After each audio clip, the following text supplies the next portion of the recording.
Captain's Log, Supplemental.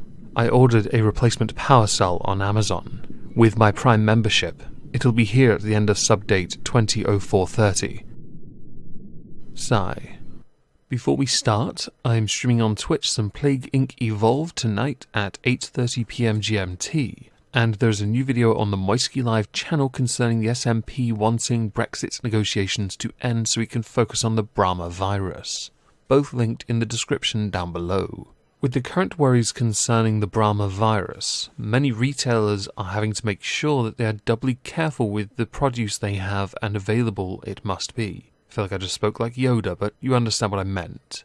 Because of this, the majority of the retailers in the United Kingdom have not only started to implement a system where only a certain number of customers are allowed within the store, something which I have seen queues stretch for almost a mile in my own town, just to get into Sainsbury's, although the queue would be much shorter if people weren't 2 meters apart. But to add to that, they also limit the amount of items you can buy, and by that I mean, for example, 2 loaves of bread, not 7, or 100 because you're going to freeze them? This has led to many to complain understandably that we're going back to World War II times of rationing. Kind of, but not. And context is very important. Food supply is also very important. The people who say this usually aren't fully aware of the fact that there are 60 million plus people in this country. All of them require sustenance, not just those who have taken all the food. It is why many retailers have removed multi-buys, which for those who don't know is a way of getting many items for a cheaper price or better value for money if you acquire more than one of the same item, or more than one of a selection of items that fall within the multi-buy offer. So thankfully this should, given time, alleviate any immediate concerns when it comes to supply and demand. Granted, people are now struggling to buy food in because for home delivery, especially those who are stuck at home not by choice, they rely on the supply from using online outlets. Amazon Pantry in the United Kingdom is barren. I have warned my sisters if we run out of food, my nieces will be living on protein shakes for a few weeks. But we should be okay because I'm smart enough to catch most of the retailers when they're reducing things. Don't you just love discounts? When you see them, that is. Since most shops have been struggling, it's understandable that this would become a problem. But then there's another issue to take into account. One would be the obvious excessive buying and how retailers are trying to counter that. But that only works really in the United Kingdom. It does not work, for example, in the US. Because individual states, supply and demand's much different, and of course, more freedoms. Which is why I've seen some rather entertaining videos of people buying boxes of loo roll and stacking these boxes of loo roll on the back of their pickup truck, which is fortunate that it doesn't spoil unless you put it in somewhere where it's damp, or gets damp. In the UK over the weekend we saw a surge in, let's say, expected losses. Not those who contracted the Brahma virus or passed away because of it. No, something far simpler. What do you think was going to happen to all the food people bought in panic when they didn't have anywhere to put it? Oh yeah, that's right. It went off. You freaking geniuses.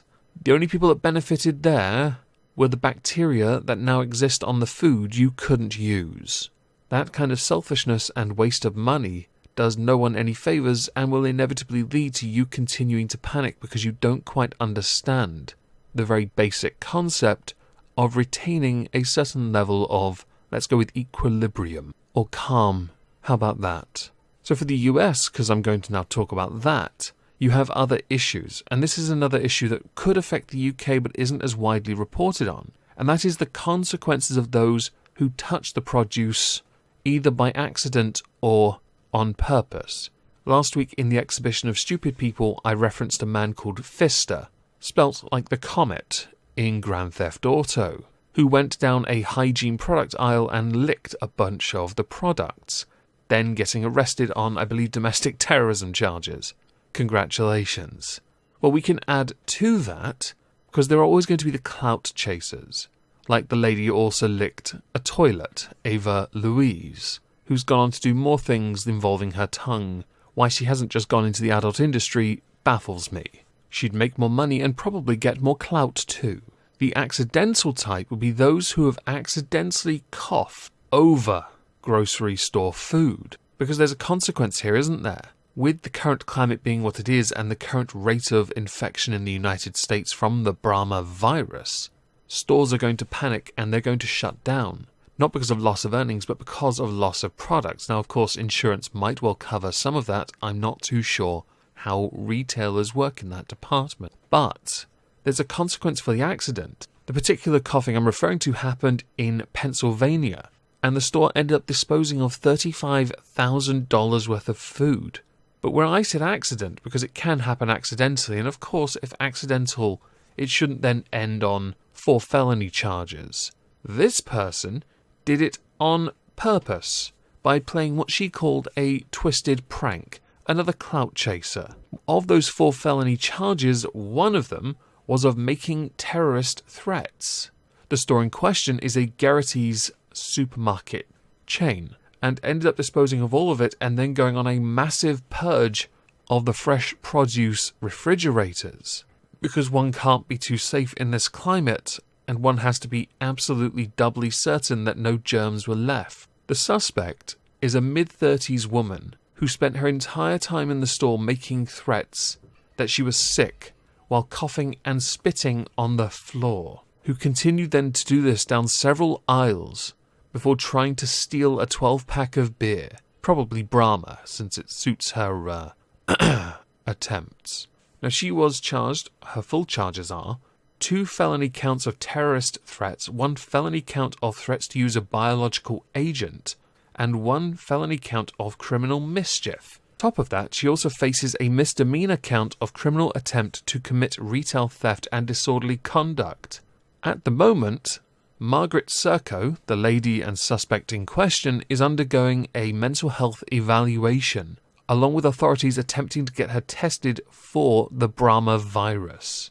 This is her, by the way, in the back of the police car. With people being worried about the security of food supply, this is disturbing and dangerous behaviour. If it's found that she has mental health issues, of course, then you have a whole different ballgame to play with. But then at that point, there are many more questions than answers. And all I want are answers.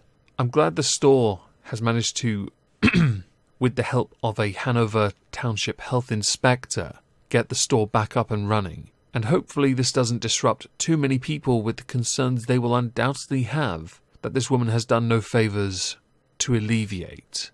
If found to be mentally stable, good luck with those charges. I may well cover you again with Judge Moist.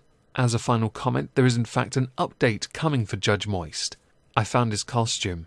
I'll be here on Friday with him, in the shuttle pod. Yes, a crossover of 2 different franchises. I'm okay with it. With this subject, I'm quite interested to know what you think about the rise of clout chasers especially. I don't see the point. I think you're playing a dangerous game. You are showing an ignorance and arrogance. And many of you who have been caught are being hit with some very dangerous charges that come with them a very lengthy consequence.